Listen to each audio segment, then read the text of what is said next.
Alô, alô, queridos amigos da Associação Brasileira de Marketing e Negócios. Aqui estamos em mais um episódio da nossa série Negócios em Cena, onde temos algum convidado ou alguma convidada que traz informação, conteúdo da melhor qualidade para vocês. Hoje o nosso convidado, Antônio Jorge Pinheiro. E, Antônio Jorge, primeiramente, obrigado pela sua presença. E, como eu sempre faço com todos os convidados, eu não gosto de apresentar o convidado, eu quero que o convidado se apresente da forma como ele acha melhor. Como é que o Antônio Jorge Pinheiro gosta de ser conhecido? Já começa uma pergunta própria de Mário Divo, né? Não é uma pergunta qualquer. Aliás, o pessoal está acostumado, eu não tenho papel, não tenho eu sei nada, disso. É papo de bar. Ele vai correr do jeito que tiver que correr. Não é a primeira vez que a gente tem esse tipo de conversa e é o que me empolga estar aqui. Porque a gente sabe que não vai ser um bate-papo programado, vão surgir coisas e vai nos levar para alguns caminhos que a gente não espera. Como eu gosto que me conheçam, ou como eu me defino, alguém apaixonado por comunicação, alguém apaixonado pelo aprendizado, alguém que gosta de entender de gente. Aliás, essa questão de entender de gente tem um outro aspecto da sua vida. Ao mesmo tempo que você gosta de aprender, gosta de ensinar. Isso. Então, como é que é essa relação entre aprender e ensinar? Faz muito tempo que você divide essas duas funções no seu dia a dia? Então, é bem interessante porque faz parte da minha história, por isso que eu sintetizei colocando o aprender e entender de gente. Eu, desde criança, uma das coisas que eu gostava de brincar era de dar aula. Você imagina que no fundo da casa da minha avó tinha um espaço que ela acabou transformando em sala de aula, e minha irmã, meus primos, e era uma vila, e os vizinhos eram obrigados a ter aula, porque o maluquinho gostava de ficar no quadro negro, fazer chamada, aquela coisa toda. E eu sabia que um dia lá na frente eu ia dar aula. Eu me formei, ainda comecei a estagiar na Garden Publicidade, fiz amizade, são os meus amigos até hoje, e a irmã de uma grande amiga, da Selma, ela era da Gama Filho, ela era professora de Relações Públicas. E aí um dia na Praia do Leblon eu falei isso, mais tarde, quando eu tiver mais experiência, quando eu já tiver uma bagagem, eu vou querer dar aula, e contei essa história de criança e tudo. Eu já estava contratado, estagiado, contratado, tinha 1 ano e pouco em agência, e aí passou uma semana, ela me liga dizendo que tinha uma vaga na Gama Filho para dar aula. Eu tinha 22 para 23 anos, ou seja, total irresponsabilidade, porque isso foi abril, final de março, início de abril, e um professor, Marcelo Silva, querido Marcelo Silva, era o professor da cadeira, na época diretor de criação da Arteplan, foi transferido para a Arteplan São Paulo e comunicou, estou indo. E era uma turma de 8º período. E aí pessoal exigente, né? Não, e o pessoal querendo acabar o curso, reta final e sem matéria, 1 mês e pouco. Aí ela me chamou para ir lá, eu fui. O coordenador de publicidade, ela era coordenadora de relações públicas. O coordenador de publicidade me atendeu, olhou para mim e falou, não é possível, né? Um cara de garoto total. O diretor veio cumprimentar, ele fez uma cara, era um coronel. Isso a gente está falando de 82. Ou seja, ele já estava se arrumando, estava na Gama Filho, saindo das posições anteriores. Ele olhou, ele me fez uma cara que eu me senti me mandando não sei para onde, para o pau de arara. Nem cumprimentou e saiu. Aí o cara foi super gentil, o coordenador, qualquer coisa a gente liga. Passaram uns dias, ele me ligou e falou, olha, lamentavelmente, a gente já arrumou uma pessoa, mas... E eu fiquei meio, tá bom. Passou mais uns dias, ele me ligou e falou, Antônio, surgiu uma vaga. Poxa, que ótimo. Isso em abril, o curso começou no final de fevereiro, e aí ele me convidou, me chamou para ir lá, e eu entendi que eles não tinham arrumado ninguém, era uma rolha para tapar aquele buraco. Estava em greve de alunos, um fura-greve desavisado, estava na sala, eu fui, e aí entendi qual era o perfil da sala. Tinha uma ou duas pessoas que trabalhavam no mercado estagiando, a maioria não trabalhava, era um curso à noite, as pessoas mais velhas. Vamos encarar. Aí na semana seguinte começou a aula. Aí eu cheguei, sentei na sala, turma chegando, todo mundo xingando, cadê o professor, que não sei o que. Quando eu vi que tinha mais ou menos um número de alunos, levantei, fechei a porta, sentei na mesa e me apresentei. Falei, olha, sou Antônio Jorge Pinheiro, eu me formei há 2 anos, estou trabalhando há 1 ano, não, me formei há 1 ano, estou em agência há quase 2 anos, cheio de marra, e papá, eles começaram a olhar e falaram assim, e queria saber, quem trabalha aqui em agência? A Marilene Geada, minha amiga da vida inteira, foi minha aluna ali. Clóvis Speroni, dono da agência, foi meu aluno ali. Você tá falando, digamos assim, coisa de 40 anos atrás. 40 e poucos anos atrás. E quando você começou em agência, você já se interessou pela área de mídia? Ou você foi, né, como muita gente fez, viaja para cá, viaja para lá e de repente se encontra num determinado campo? Ótima pergunta, também é um bom registro. A minha família era muito amiga da família do Berto Filho, que foi locutor anos da Globo, apresentador do Jornal das 10, e a mulher dele, eu ia para casa dela com os filhos, depois a gente ia para a praia, eles moravam em Copacabana, eu estava lá um dia de tarde, depois da faculdade, e o Berto chegou de uma gravação, e ela falou, quando é que você vai arrumar uma vaga, um estágio? Deu meio que um esporro nele. Ele nem sabia. Aí ele, vamos conversar, começamos a conversar. Ele falou, não, eu acabei de gravar um comercial para o Café Canaã, na agência de um grande amigo meu, o Flávio Gomes de Matos. Toma o cartão dele, eu vou avisar ele, vou ligar para ele que você vai entrar em contato e ele vai te receber. Liguei, marquei com o seu Flávio, ele super gentil, me recebeu e tal, e falou, tá ótimo, no final da conversa. Eu vou ver quando tiver uma vaga em criação, a gente entra em contato. Falei, não, mas eu não quero criação, eu quero trabalhar em mídia. Eu fiz a disciplina na faculdade e sou apaixonado por mídia. Ah, pode começar amanhã. Então eu já comecei gostando de mídia, sabendo que eu queria trabalhar em mídia, e 1 ano e pouco depois que eu entrei, eu já estava dando aula. Quando eu fui para Thompson, que a Nádia Rebouças soube que eu dava aula, falou, você quer dar aula na PUC? E aí foi sonho, e aí na PUC, sim, eu fiquei 40 anos. Antônio Jorge, você, toda essa sua história como mídia, passou por várias agências. E, bom, eu sou meio contemporâneo, né, seu nessa brincadeira toda, e a gente teve um período em que a Globo era dominante, as agências tinham até aquela regrinha, tantos por cento tem que ir para a Globo, e fazia uma divisão do orçamento, né? E eu, em alguns momentos, eu como cliente, eu brigava porque eu queria discutir uma parte do orçamento na mídia pelo target e não pela audiência. Então, e várias vezes eu tive esse embate. Então eu gostaria que você, como um especialista, né, me explicasse o seguinte, como é que evoluiu isso? O tanto que você me conhece, você já deve imaginar qual era a minha reação com essa regrinha meio que informal que já acontecia, de você já ter percentuais rateado ali por veículos, por meios, em função, também não era aleatório, era em função da audiência, mas se entrava pouco ainda no target, né? Eu passei a trabalhar num momento em que a audiência no target ganhava força, então não era só o GRP, era o TRP, que era a audiência no target, mas ainda existia uma certa coisa não, vamos ver no índice de participação na audiência e a gente rateia.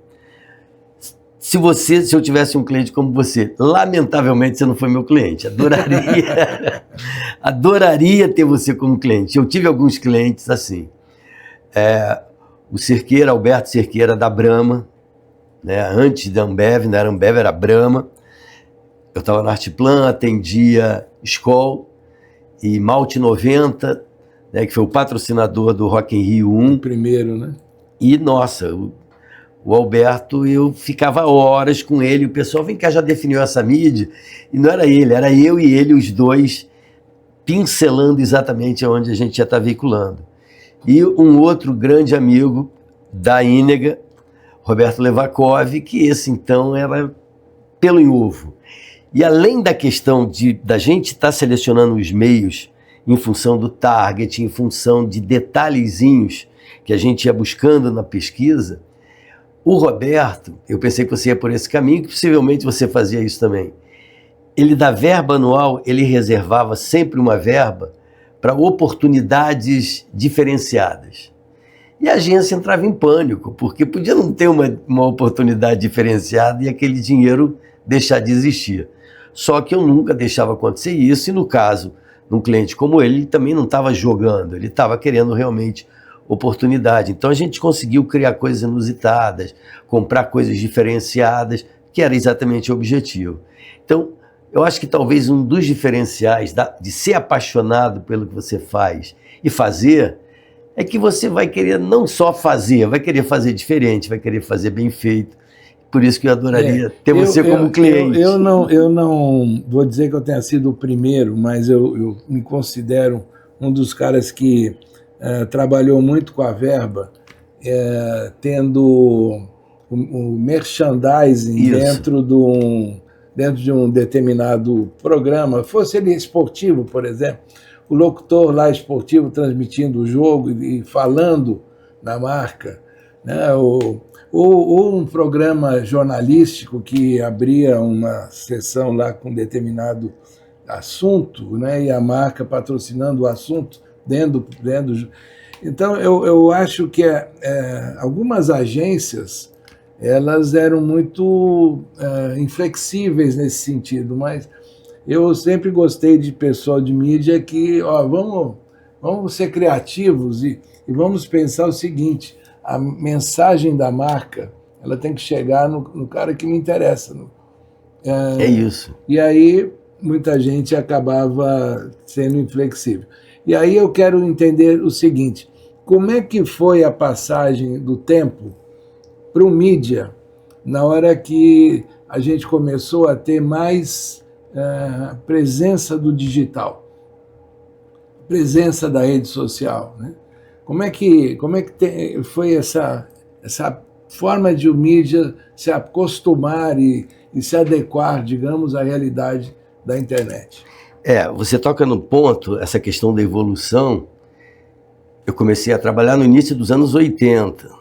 Quando eu chego na Thompson, depois da Garden, 83, que foi o ano que eu comecei a dar aula na PUC, o departamento de mídia da Thompson ainda tinha um resquício de alguns profissionais na mídia atendiam mídia impressa e mídia eletrônica.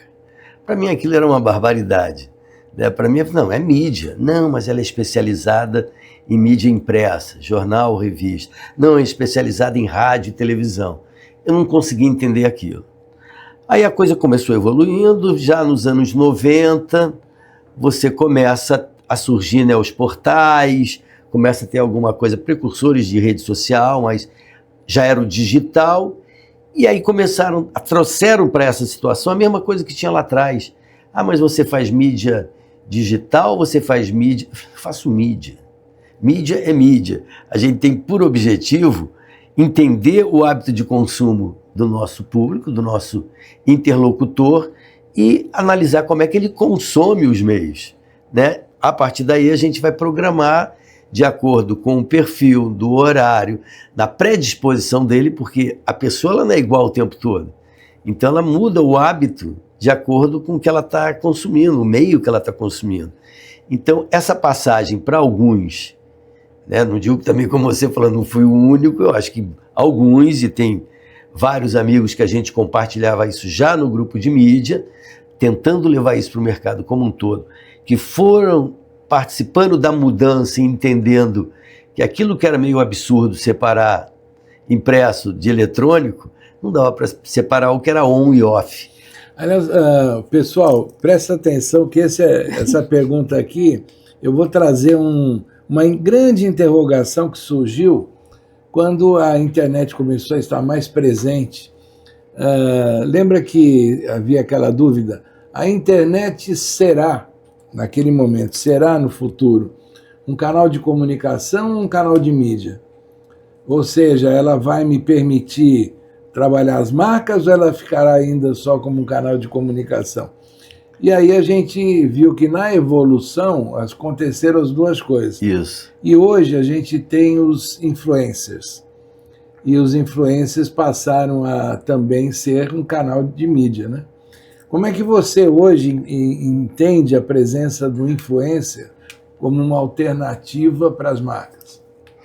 Então, eu acho que eles ganharam uma força inevitável. Eu acho que isso que a gente está contando, essa linha do tempo que a gente vem acompanhando, que foi indo, você foi acompanhando e tal, parece que deu caiu um raio, veio um vendaval, e as coisas entraram num processo que foi super acelerado, né? E quem não estava realmente muito atento às mudanças levou um certo choque. Por isso que eu agradeço a questão da sala de aula, porque aluno é pior do que qualquer cliente. O cliente mais cri-cri não vai ser tão exigente, tão chato como um aluno. Então você tem que estar sempre ligado. E isso fez com que eu estivesse acompanhando, mas confesso que em alguns momentos eu me assustava de ver como a coisa pegou um ritmo muito rápido. E não tem a menor dúvida que o influenciador, né, os influencers, eles têm uma importância para a marca, está aí, é inquestionável. O Brasil, não, no mundo inteiro, e você vê planejamentos globais de marcas que o influencer tem um peso. Como eu já antevia, não era só o número, mas é muito mais o perfil. Então, o micro-influenciador, o pequeno influenciador, dependendo do segmento, eu acho que ele é até muito mais importante, porque ele vai falar diretamente com quem tem interesse, não é só mais um produto que está sendo colocado ali. E eu brinquei, inclusive na festa de posse, né, no almoço de posse da BMN, com alguns amigos, que eu falei, a importância deles é tão grande que nos escândalos recentes sempre tinha um publicitário envolvido. No escândalo atual, tem influenciadores. Então eles realmente ganharam um espaço, e não foi um espaço roubado, é um espaço conquistado, e a gente não pode desconsiderar na hora de fazer uma recomendação.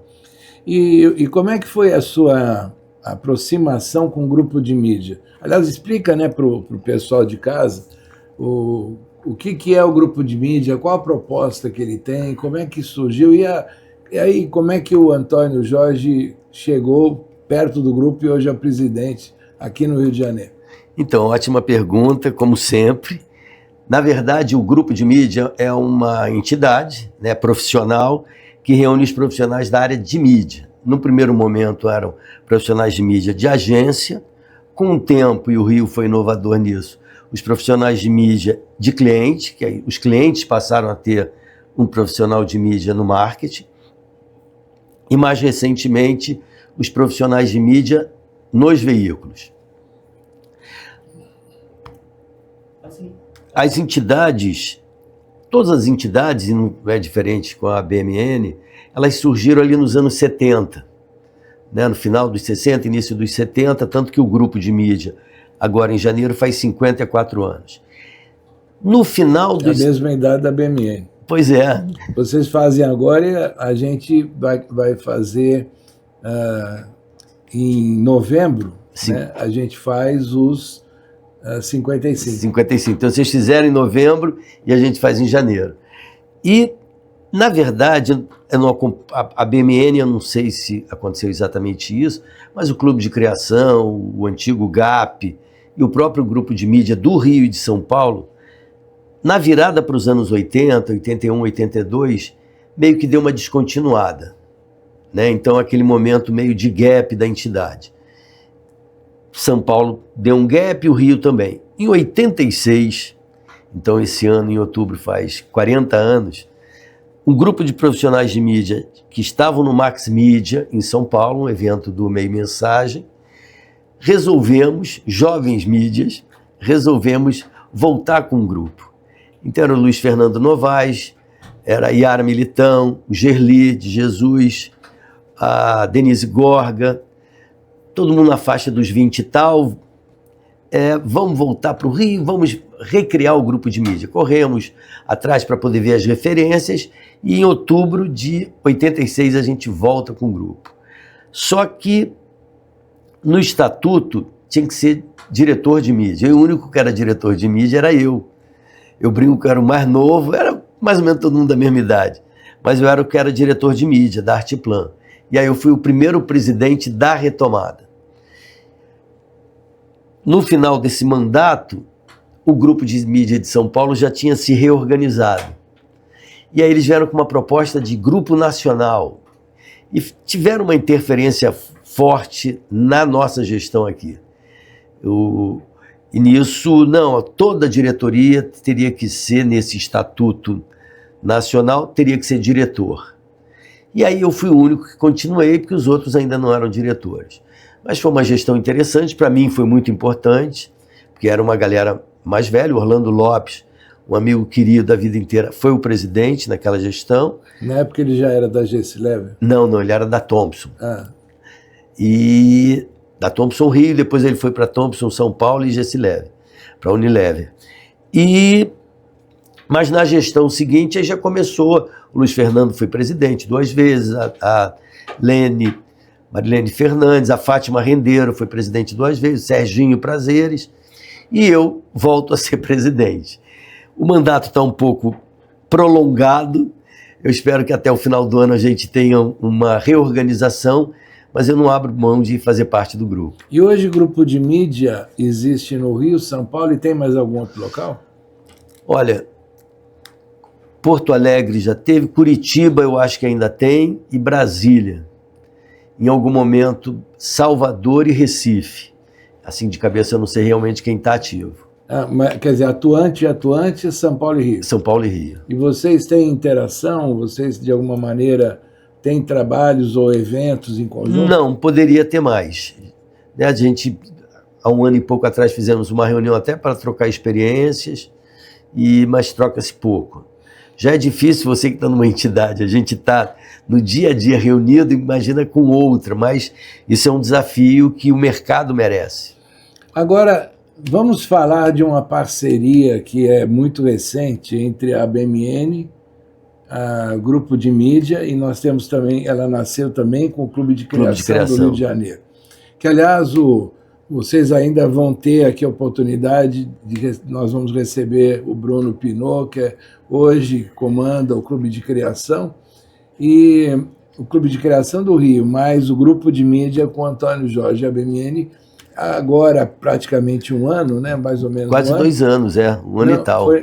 É o ano passado, né? É. Começou a gente criou um movimento certo. chamado Rio é ROI, o ROI de retorno sobre investimento, né? Então a ideia é de que esse movimento é de que o Rio de Janeiro consegue ter oportunidades de dar bom retorno de investimento para quem, de alguma forma, desenvolve seus negócios, suas iniciativas, seus trabalhos aqui no Rio de Janeiro.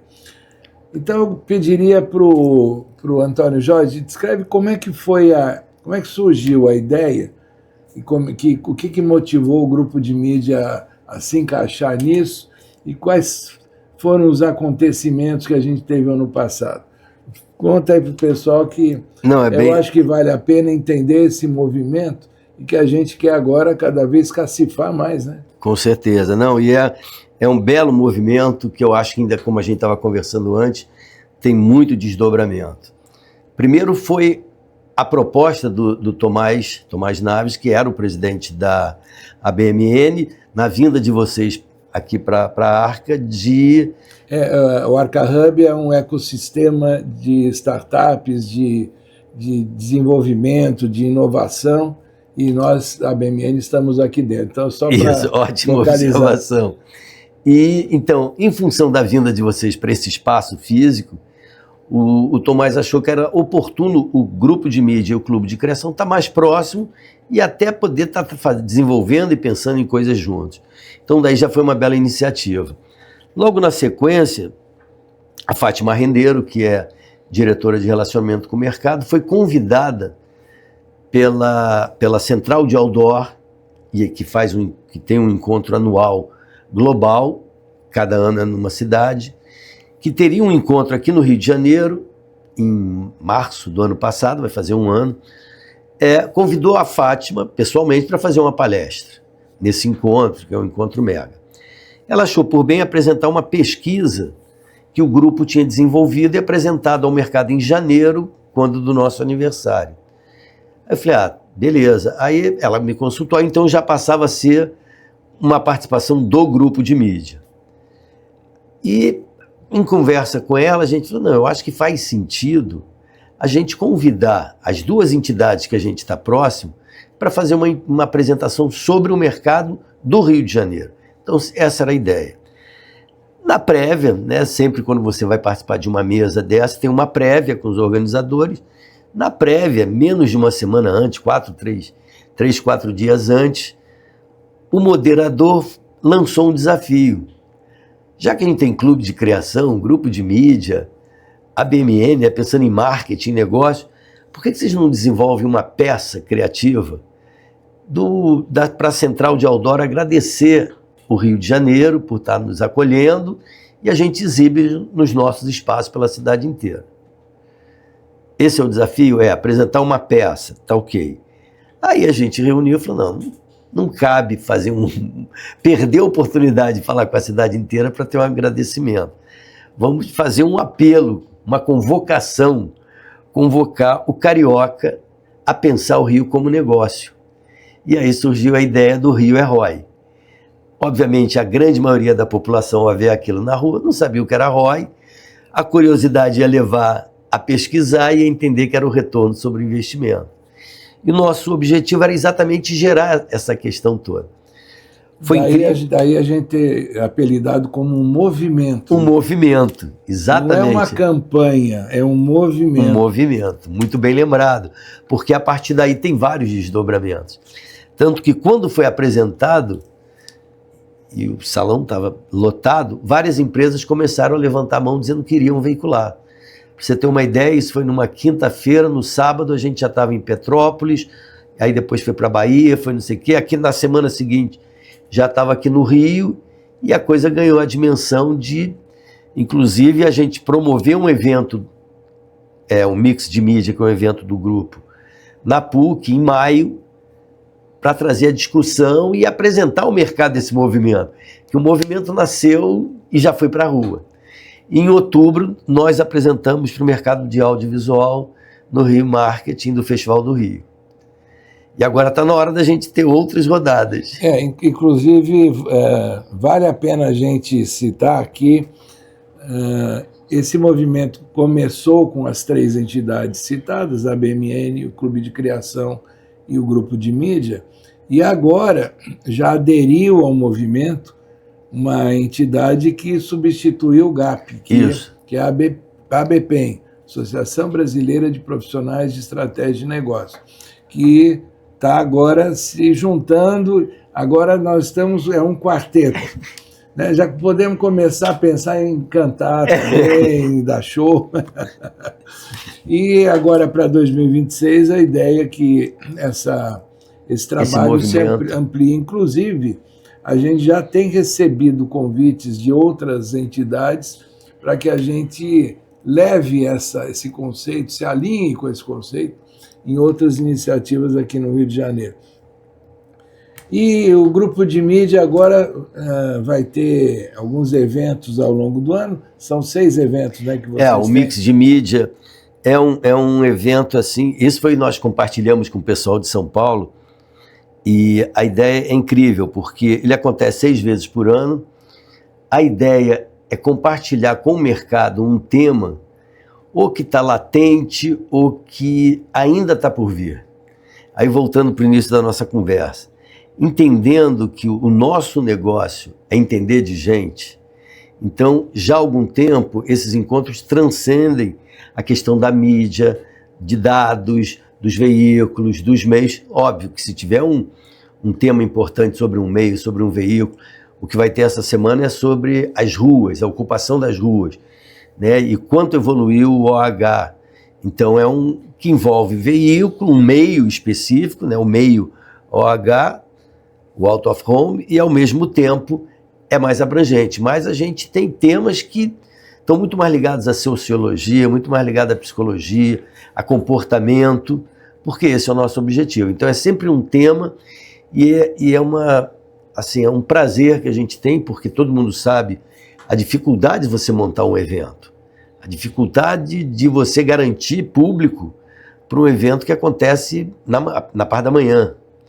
E aí a gente tem algumas parcerias, a Casa Firjan é nossa parceira e realiza algum desses eventos, a PUC, a Faixa também está envolvida com a gente quando o tema é mais ligado ao concurso universitário, a Hélio Alonso. Então, isso faz com que a gente tenha um público, assim, casa cheia, né? E muita gente nos procura exatamente querendo desenvolver um mix. Quantas pessoas normalmente aparecem no evento? Em torno de 150. 150, 180. E a maioria de profissional ou estudante, ou é mesclado? Não, estudante tem pouco até, eu gostaria que tivesse mais. Tem profissionais de mídia, profissionais de cliente e veículo. Basicamente esse tripé e alguns estudantes. Quando é na PUC ou na Hélio Alonso, acaba tendo mais estudantes. E aí vocês têm isso é um evento que vocês têm 6 vezes ao ano. Isso. Agora, tem um evento que é uma vez ao ano que multiplica a quantidade de gente por 10, né? Por aí. E como é que surgiu a ideia de fazer esse festão reunindo a comunidade toda do marketing, porque aí não é só mídia, né? Mas prioritariamente mídia, que é no dia do mídia. O dia 21 de junho é o dia do mídia, o dia do profissional de mídia. Então, a gente, na retomada, lá em 87, porque já tinha passado o dia do mídia, o grupo não tinha como viabilizar uma festa. Então, tinha um barzinho que era badalado na época em Botafogo, que tinha um palco, tinha alguns profissionais de mercado que tocavam, que cantavam, eles se apresentaram, a gente organizou e cada um tinha uma cartela de despesa e cada um pagou a sua despesa. Essa foi a primeira festa da retomada. A partir dali a gente foi se estruturando e já há algum tempo virou uma referência a festa do dia do mídia. Aquela que dá briga na porta para entrar, né? Quase isso. A gente estava comentando antes, é uma festa grande para 1.200, 1.300 pessoas. Em algum momento, cada ano era num lugar. Chegamos a fazer uma no Pão de Açúcar, com os Paralamas, e aí foi rodando de lugares, e já há algum tempo a gente tem um lugar fixo que é o Circo Voador. Então você imagina organizar uma festa para 1.300 pessoas, 1.200, no Circo Voador. Toda a produção e tal. O que dá mais trabalho não é isso. O que dá trabalho é organizar a lista. Porque prioritariamente é uma festa para o profissional de mídia, prioritariamente para quem está fora do mercado, ou seja, a gente valoriza o profissional que está se recolocando, porque ali é uma oportunidade de relacionamento, os profissionais de mídia de modo geral, de agências, de clientes, de veículo. Como a gente só viabiliza essa festa com patrocínio, então cada patrocinador, que são os veículos, acabam tendo uma cota de convite, não só para a equipe, mas também para convidar outras pessoas do relacionamento deles. E aí acaba sobrando não mais do que 100, 150 convites para serem vendidos. Então você imagina o que é. Deve ser uma briga tal e qual, pessoal, para pegar um lugar num camarote no carnaval. Igual. E aí a gente some, na reta final, ninguém consegue falar com a gente para não se indispor. Inclusive, óbvio que o Mário vai ser convidado, mas ele disse que ele não vai à festa. Então ele vai ser convidado, mas a gente não vai mandar o convite para ele, não perturbem ele, por favor. Vou sortear. Mas Tem uma pergunta que hoje não quer calar. Como é que você analisa a entrada da inteligência artificial na atividade do mídia?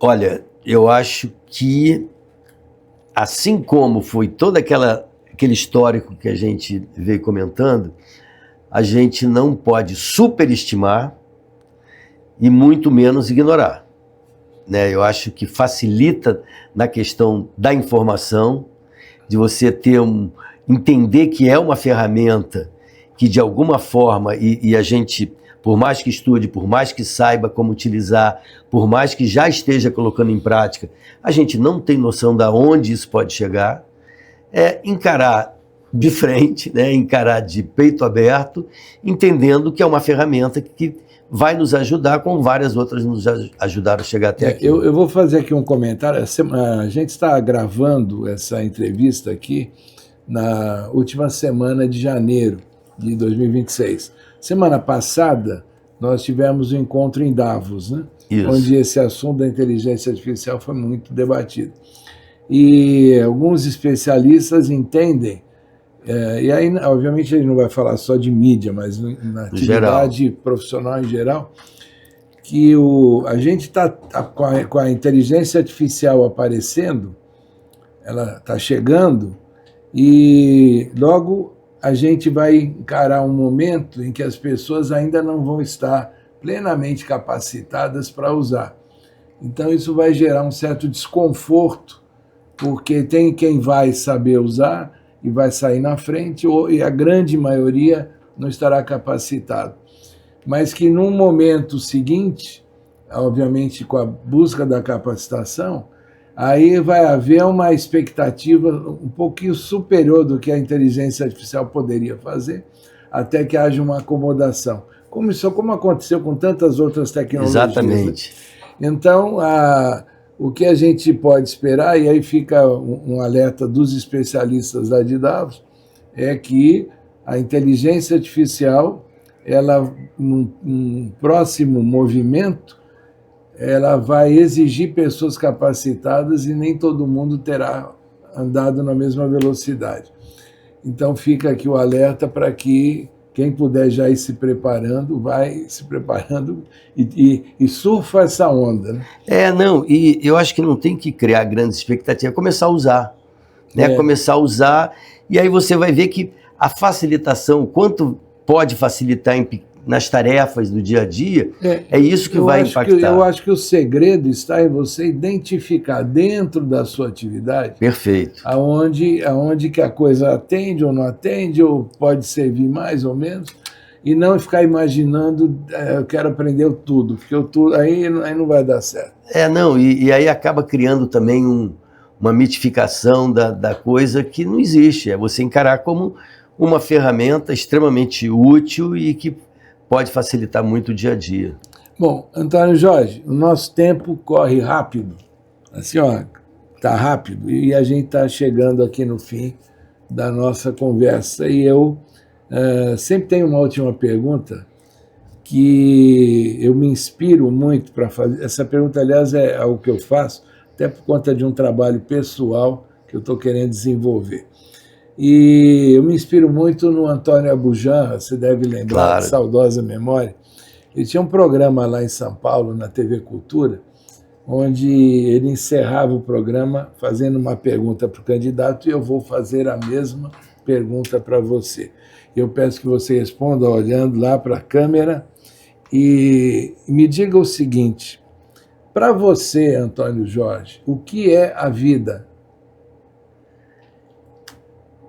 A vida é uma experiência única que grande parte das pessoas acaba desperdiçando e que, na verdade, é memorável. Não dá para desperdiçar. Tem que aproveitar cada momento da vida. A vida é bela, só nos resta viver.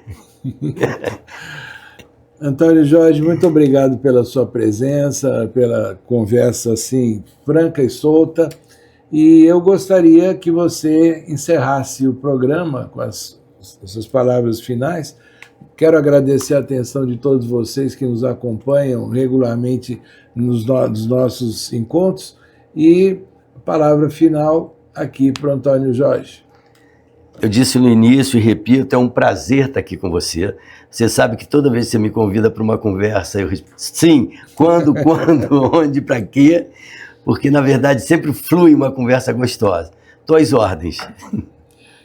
Pessoal, muito obrigado, até outro dia e sempre acompanhem a ABMN nas suas redes sociais. Até mais.